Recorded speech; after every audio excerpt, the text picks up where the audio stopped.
S, Bidar ನಗರದ ನೌಬಾದ್ ಚೌಳಿ ಕಮಾನ್ ಬಳಿ ಇರುವಂತಹ ಅಲೆಮಾರಿಗಳ ಕುಟುಂಬವನ್ನ ಪರಿಶಿಷ್ಟ ಜಾತಿ, ಪಂಗಡ ಮತ್ತು ಬುಡಕಟ್ಟು ಆಯೋಗದ ಅಧ್ಯಕ್ಷ ಡಾ. ಮೂರ್ತಿ ಎಲ್ ಭೇಟಿ ಮಾಡಿ ಸಮಸ್ಯೆಗಳ ಕುರಿತು ಸಮಾಲೋಚನೆ ನಡೆಸಿದ್ರು. ಈ ವೇಳೆ ನಮಗೆ ನಿವೇಶನ, ಮನೆ ಕೊಡಿ ಎಂದು ಅಲೆಮಾರಿ ಮಹಿಳೆಯರು ಮನವಿ ಮಾಡಿಕೊಂಡ್ರು. 40 ವರ್ಷಗಳಿಂದ ಬೀದರ್ ನಗರದಲ್ಲಿ ಈ ಕುಟುಂಬಗಳು ವಾಸವಾಗಿದ್ದು, ಶೌಚಾಲಯ, ವಿದ್ಯುತ್, ಶಿಕ್ಷಣ ಇವೆಲ್ಲವೂ ಇಲ್ಲಿನ ಜನರಿಗೆ ಮರೀಚಿಕೆಯಾಗಿದೆ. ಪೇಪರ್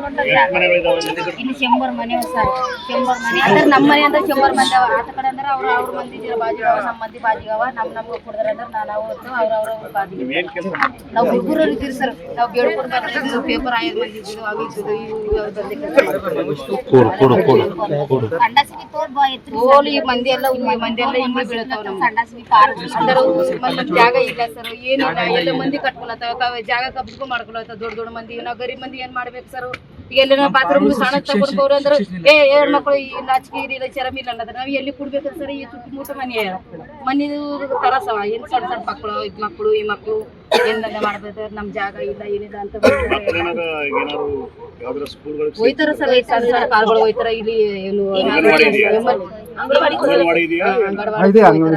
ಅಲ್ಲಿ ಬಿ ಹೋಯ್ತಾರ. ಮತ್ತೆ 40 ವರ್ಷ ಇದಿಲ್ಲ ಬಂದ್ ಸರ್. ನಾಲ್ಕೈದು ಸಲ ಹಿಂಗೆ ವರ್ಷಾಕೋತಿರ್ತದ. ಇಲ್ಲಿಂದ ಜಾಗ ಸಹಾಯ ಮಾಡಿ. ಪರಿಶಿಷ್ಟ ಜಾತಿ, ಪಂಗಡ ಮತ್ತು ಬುಡಕಟ್ಟು ಆಯೋಗದ ಅಧ್ಯಕ್ಷ ಡಾ. ಮೂರ್ತಿ ಮಾತನಾಡಿ, ನಾನು ಜೋಪಡಿಗಳನ್ನ ವೀಕ್ಷಿಸಿದ್ದೇನೆ. ಅಲೆಮಾರಿಗಳ ಸ್ಥಿತಿ ಬಹಳ ಗಂಭೀರವಾಗಿದೆ. ತಳ ಸಮುದಾಯಕ್ಕೆ ಸೇರಿದ ನಾನು ಈ ವರ್ಗದ ಉದ್ಧಾರಕ್ಕಾಗಿ ಹೋರಾಟ ಮಾಡುತ್ತೇನೆ. ಅಲೆಮಾರಿಗಳನ್ನ ಯಾರೂ ಒಕ್ಕಲೆಬ್ಬಿಸಬಾರದು. ತಾತ್ಕಾಲಿಕವಾಗಿ ವಿದ್ಯುತ್ ಸಂಪರ್ಕ ಮತ್ತು ಶೌಚಾಲಯದ ವ್ಯವಸ್ಥೆ ಮಾಡಬೇಕು. ಸಂಬಂಧಪಟ್ಟ ಅಧಿಕಾರಿಗಳಿಗೆ ಪತ್ರ ಬರೆದು ಶಾಶ್ವತ ಪರಿಹಾರ ಒದಗಿಸುವ ಪ್ರಯತ್ನ ಮಾಡುತ್ತೇನೆ. ಸಮಾಜ ಕಲ್ಯಾಣ ಮಂತ್ರಿಗಳು ಮತ್ತು ಮುಖ್ಯಮಂತ್ರಿಗಳ ಗಮನಕ್ಕೆ ಈ ವಿಷಯ ತರುತ್ತೇನೆ ಎಂದು ಭರವಸೆ ನೀಡಿದರು. ಈ ಅಲೆಮಾರಿ ಜನಾಂಗ ಹಲವಾರು ವರ್ಷಗಳಿಂದ ಇದೇ ಕಷ್ಟ ಕಾರ್ಪಣ್ಯಗಳನ್ನು ಅನುಭವಿಸ್ತಾ ಇರ್ತಕ್ಕಂಥದ್ದು ಸತ್ಯ. ಆದರೆ ಒಂದು ರೂಪುರೇಖೆಯನ್ನು ನಾನು ಈಗಾಗಲೇ ಅಳವಡಿಸ್ಕೊಂಡಿದ್ದೇನೆ. ಎಲ್ಲಿ ಅಲೆಮಾರಿ ಜನಾಂಗ ಜಾಸ್ತಿ ಇದೆ, ಯಾವ್ಯಾವ ಪ್ರಾಂತ್ಯದಲ್ಲಿ ಅವರಿದ್ದಾರೆ, ಅವರಿಗೆ ಪರ್ಮನೆಂಟಾಗಿ ಏನಾದ್ರು ಮಾಡಬೇಕಂತಕ್ಕಂಥದ್ದು ಒಂದಾದರೆ, ತಾತ್ಕಾಲಿಕವಾಗಿ ಅವ್ರನ್ನೆಲ್ಲರೂ ಕೂಡ ಇರ್ತಕ್ಕಂಥ ಜಾಗದಿಂದ ಒಕ್ಕಲೆಬ್ಬಿಸಬಾರ್ದು ಅಂತಕ್ಕಂಥದ್ದು ಮೊದಲನೇ ಭಾಗ. ಈಗಾಗಲೇ ಹೇಳಿದ್ದೀನಿ ನಾನು, ಪರಿಸ್ಥಿತಿ ಇವ್ರದ್ದು ಗಂಭೀರವಾಗಿದೆ. ನಾನು ಆ ಜೋಪಡಿಗಳನ್ನು ಕೂಡ ನಾನು ಇನ್ಸ್ಪೆಕ್ಟ್ ಮಾಡಿದ್ದೇನೆ. ಅಲ್ಲಿ ಹಾವುಗಳು ಬರ್ತದೆ, ಮತ್ತು ಅವ್ರು ಬದುಕಲಿಕ್ಕೆ ಶೌಚಾಲಯಗಳಿಲ್ಲ, ಬೆಳಗ್ಗೆ ಎದ್ದ ಕೂಡಲೇ ಮಕ್ಕಳುಗಳಿಗೆ ವಿದ್ಯಾಭ್ಯಾಸ ಮಾಡಲಿಕ್ಕೆ ಒಂದು ವ್ಯವಸ್ಥೆ ಇಲ್ಲ. ಇವೆಲ್ಲವನ್ನು ಕೂಡ ನಾನು ಸಂಪೂರ್ಣವಾಗಿ ಮನಗಂಡಿದ್ದೇನೆ.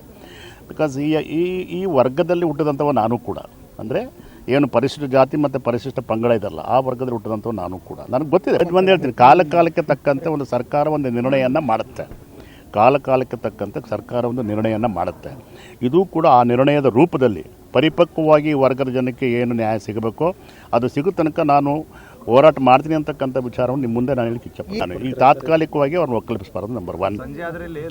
ಇಲ್ಲ, ಎಲ್ಲೂ ಕೇಳುತ್ತಮ್ಮ, ಅವ್ರಿಗೆ ತಾತ್ಕಾಲಿಕವಾಗಿ ಅವ್ರಿಗೆ ಎಲೆಕ್ಟ್ರಿಸಿಟಿ, ಅವ್ರಿಗೆ ಏನು ಫೆಸಿಲಿಟೀಸ್ ಕೊಡಬೇಕು ಅದು ಕೊಡಬೇಕು.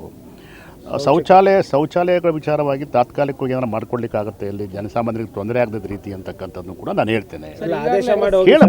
ಹೇಳ್ತೀನಿ, ಅದನ್ನು ಹೇಳ್ತೀನಿ.